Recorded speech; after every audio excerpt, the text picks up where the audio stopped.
Are you really tired because of age, or just exhausted because you no longer see a reason to open your eyes each morning? This video will show you, after 50, 60, or even 80, purpose is the most powerful alarm clock. The wake-up question. Picture this: the alarm clock rings at 7 a.m., sunlight peeks through the curtains, and yet you're staring at the ceiling asking, why bother?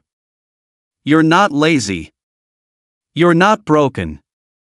You're simply trapped in a question most people over 50 are too scared to say out loud. What's the point of waking up if nothing excites me anymore? It's a cruel trick of the mind. When you were younger, mornings came with deadlines, kids to feed, jobs to rush to, places to be.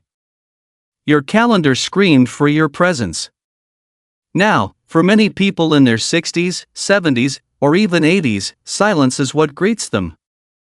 And that silence can feel heavier than any workload ever did. Here's the science part. Psychologists call this the purpose void. Studies from Harvard and the National Institute on Aging show that people without a sense of purpose report higher fatigue, weaker immune systems, and even shorter lifespans. It's not the years pulling you down, it's the emptiness of not knowing why you should stand up at all. I want you to imagine your brain as a GPS. When you punch in a destination, even a small one, visit the market, call a friend, finish a puzzle, your mind lights up, releasing dopamine, the chemical of motivation. But when the GPS has no destination, it just keeps spinning.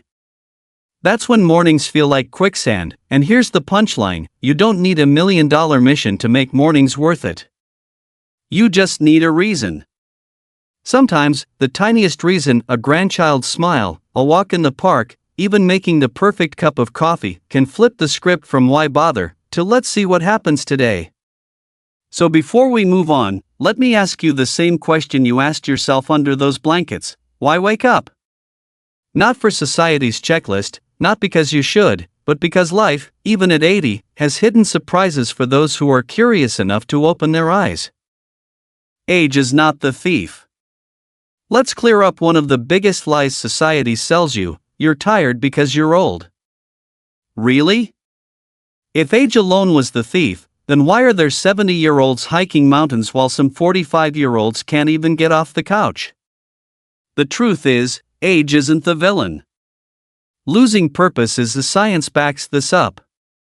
A study from the University of Michigan tracked adults over 50 and found that those with a strong sense of purpose were less likely to suffer from chronic fatigue, even when they had the same health conditions as others. Purpose acts like fuel. Without it, your body drags. With it, you suddenly discover hidden reserves of energy you didn't think you had. Think about it this way: your body is a car. Age adds some miles to the engine, sure.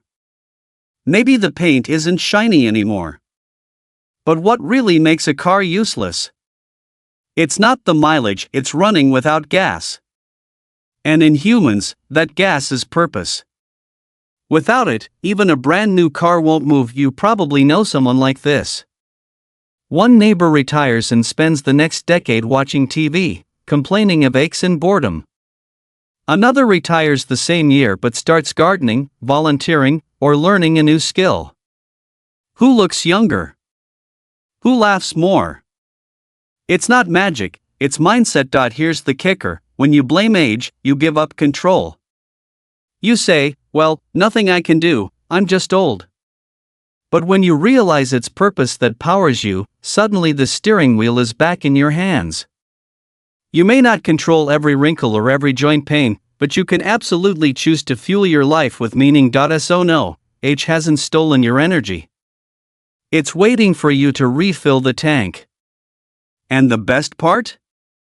The gas station is open 24/7, right inside your own choices. How the brain reacts without motivation. Imagine your brain as a toddler in a grocery store. When it doesn't get what it wants, it throws a tantrum. That's exactly what happens when you lose purpose. Your brain starts acting out in strange ways, convincing you that you're too old, too tired, or done. But really, it's just your nervous system sulking because it has nothing to chase. Neuroscience has a term for this: reward deficiency. Normally, when you set a goal big or small, your brain releases dopamine, the chemical that makes you feel motivated. It's the same spark that makes kids jump out of bed on Christmas morning. Without goals, your dopamine levels flatten. And what happens when the brain runs low on dopamine? Fatigue, brain fog, even depression.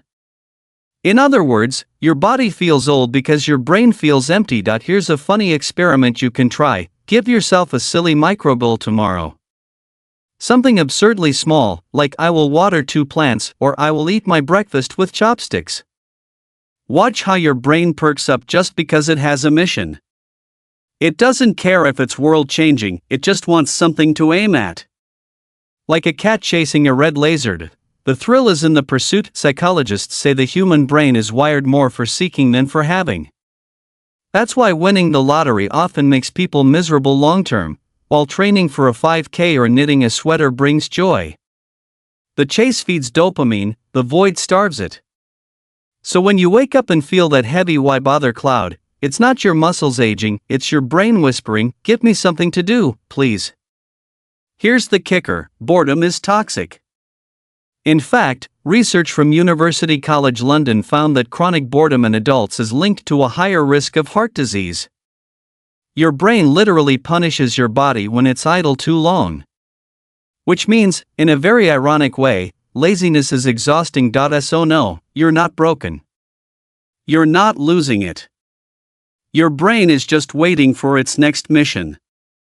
And until you give it one, it will keep dragging your body down like a toddler lying face first in the cereal aisle. The illusion of I'm done. Somewhere after retirement age, a sneaky thought creeps in, my useful chapters are over. I'm just waiting for the credits to roll. Sounds familiar? That's not wisdom speaking, that's an illusion your brain cooks up when routine disappears. See, for decades, your identity was tied to roles. Parent, worker, caregiver, provider. Your name was stitched to a job title, a family role, or a schedule that shouted, you matter. The moment those roles fade, the mind can misinterpret the silence as the end of the story. But silence is not the end, it's the space where you get to write new chapters. Here's what psychology tells us, the retirement blues is a well-documented phenomenon. Researchers at Boston College found that retirees who didn't create new goals reported a sharp drop in life satisfaction within just 2 years. Meanwhile, those who replaced work with fresh projects or community roles maintained the same sense of meaning they had before. The difference wasn't age, it was narrative. Think of your life as a bookshelf. Some people stop adding books after 60, leaving the shelf to gather dust. Others keep stacking new titles, memoirs, cookbooks, travel journals, even silly little comic books. And guess what? The shelf doesn't collapse, it expands. The illusion of I'm done is dangerous because it convinces you to step off the stage while the spotlight is still warm. But here's the kicker, nobody else is holding the script. You're still the writer, director, and lead actor of your life. The question is whether you'll keep performing, or just sit backstage waiting for the curtain to fall. So the next time the thought whispers, it's over, remind yourself, no, the old role is over, but the story? The story is still being written, and your pen hasn't run out of ink. The power of small actions. Here's a weird truth, your brain doesn't know the difference between climbing Mount Everest and watering a single plant. What it does know is whether you did something, anything, that moved you forward. That's why small actions, repeated daily, have the power to completely shift how you feel about life. Think about brushing your teeth.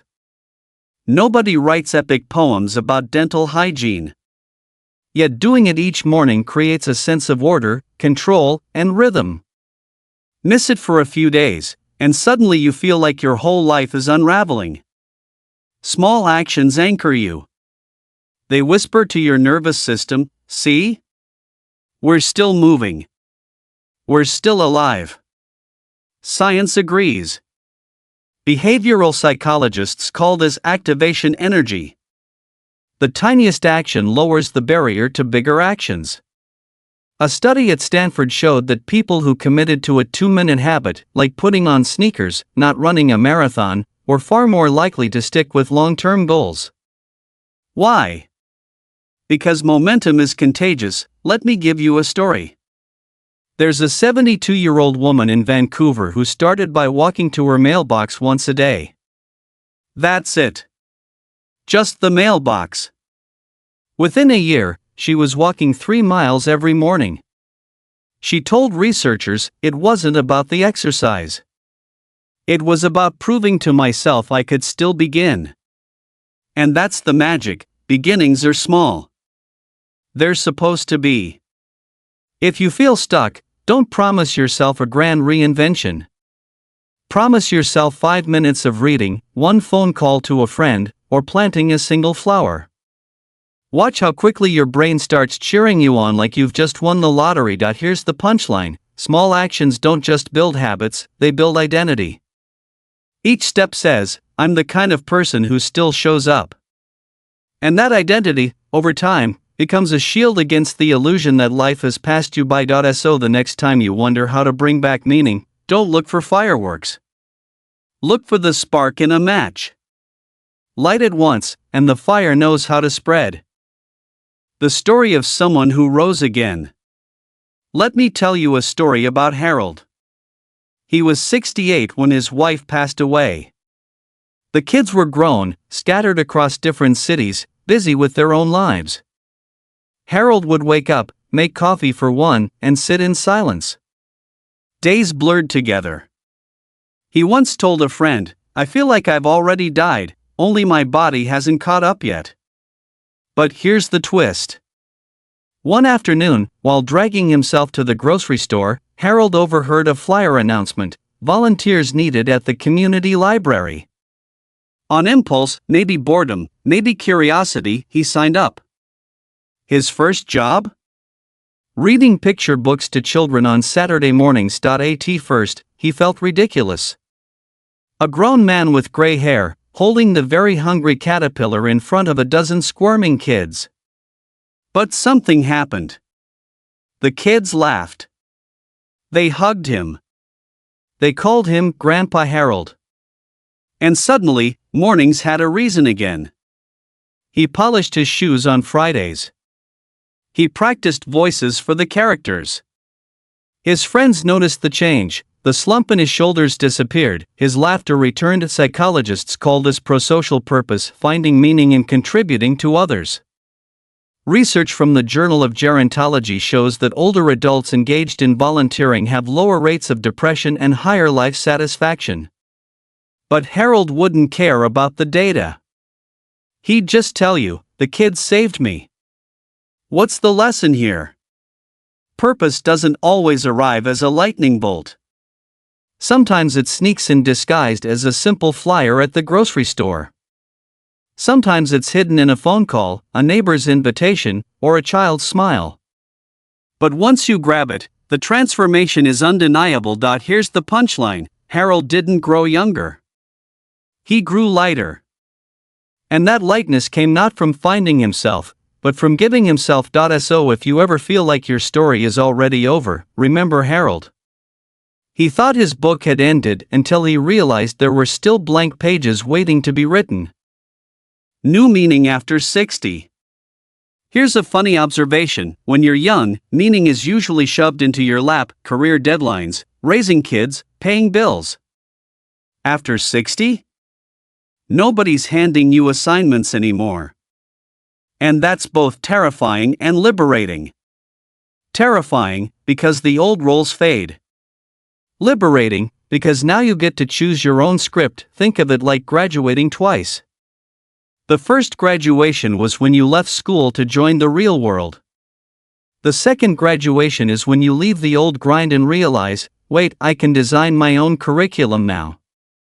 You don't have to chase promotions, but you can chase wisdom. You don't have to babysit toddlers, but you can mentor a teenager who needs guidance. You don't have to clock in, but you can show up for someone who feels invisible. Science calls this generativity, the need to pass on knowledge, love, or skills to the next generation. Psychologist Erik Erikson argued it's the central task of later life. And here's the kicker: people who engage in generativity report stronger health, deeper joy, and even better memory. It's like the brain itself rewards you for sharing. Here's a simple example. A 64-year-old man in Ontario started a woodworking club for local teens. He didn't do it to be a hero. He just didn't want his garage full of dust to go to waste. A decade later, dozens of kids credit him with keeping them out of trouble. His purpose wasn't to save the youth. It was simply, I'll show up and teach what I know.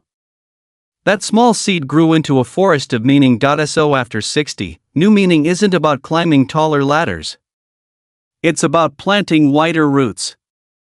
Sharing your stories, teaching your skills, offering your presence.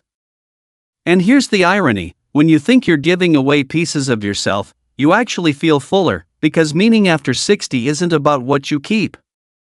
It's about what you give. The science of late life joy.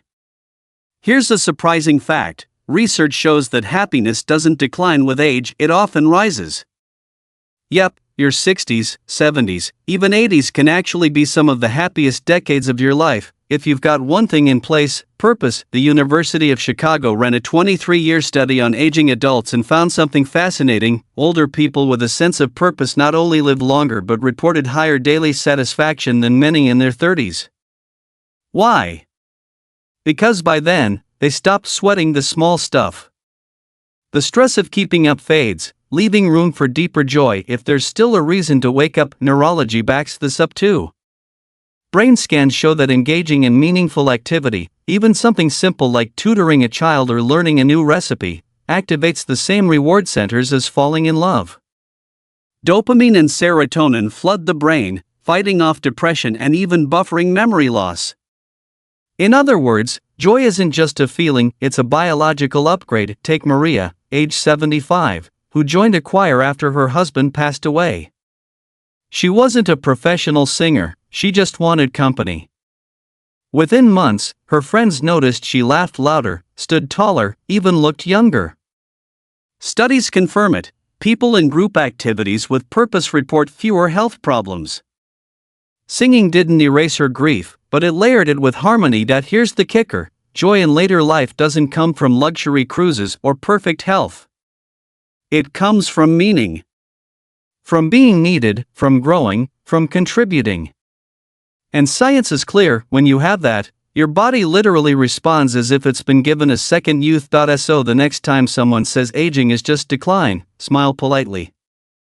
Because if the data is right, and it is, the later chapters aren't about fading, they're about finally glowing. How to create a reason to wake up. Let's get practical. Because all the science in the world means nothing if tomorrow morning you still wake up, stare at the ceiling, and sigh. So how do you actually build a reason to get out of bed when the world isn't demanding anything from you anymore? Start small. Pick one thing, just one, that sparks curiosity. Maybe it's calling an old friend every Tuesday, or keeping a notebook of daily tiny wins, or planting basil and watching it grow. Your brain doesn't care how big the task is, it only cares that you have one. Psychologists suggest creating what they call anchor goals. These aren't massive bucket list dreams like climbing Kilimanjaro. They're recurring, bite-sized missions that give shape to your days. For example, I walk 1 block before breakfast. I write 1 page in my journal. I learn 1 new word in French. Each anchor becomes a thread. And enough threads woven together? That's a net strong enough to catch your mornings before they slip into the void. Here's another trick: accountability.